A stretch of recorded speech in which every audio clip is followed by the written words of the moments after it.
గురుగారు, శ్రీరాముని కంటే ముందే రామనామం ఉందని చెప్తారు. ఇది ఎలా సాధ్యం?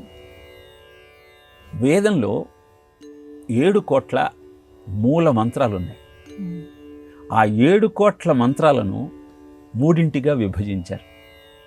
అభిచారక మంత్రాలు, అభిష్టదాయక మంత్రాలు, తారక మంత్రాలు అని. అభిచారక మంత్రాలు అంటే శత్రువును సంహరించటం కోసం ఉపాసన చేయాల్సిన మంత్రరాజాలు. అలానే అభిష్టదాయక మంత్రాలు అంటే కోరిన కోరిక నెరవేర్చుకోవటం కోసం అనుష్ఠానం చేయాల్సిన మంత్రాలు. ఇక తారక మంత్రము అంటే ఇహపరాలని రెండింటినీ ప్రసాదించే అద్భుతమైన మంత్రరాజాలు.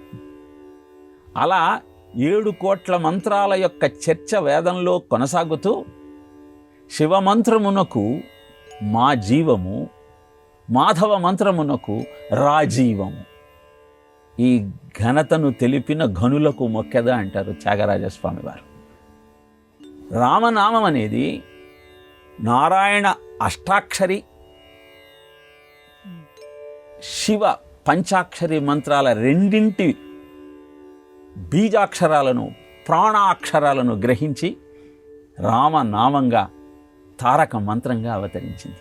అందుకే జ్యేష్ఠం రామం మహాత్మానం భరతం కైకయీసుతం శత్రుఘ్నం సౌమిత్రిం లక్ష్మణమితి శత్రుఘ్నం అపరం తథా వశిష్ఠ పరమప్రీతో నామాని కృతవాన్స్తదా అంటాడు వాల్మీకి రామాయణంలో.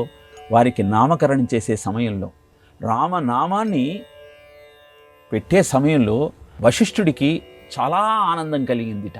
ఎందుకని అంత ఆనందం కలిగింది అంటే, వేదములో నిక్షిప్తమైనటువంటి ఆ తారక మంత్రాన్ని ఈరోజు పరబ్రహ్మకు పెడుతూ ప్రజలంతా ఆ నామాన్ని ఉచ్చరిస్తూ ఆనందించే అవకాశాన్ని కల్పించే అదృష్టం నాకు దక్కిందని.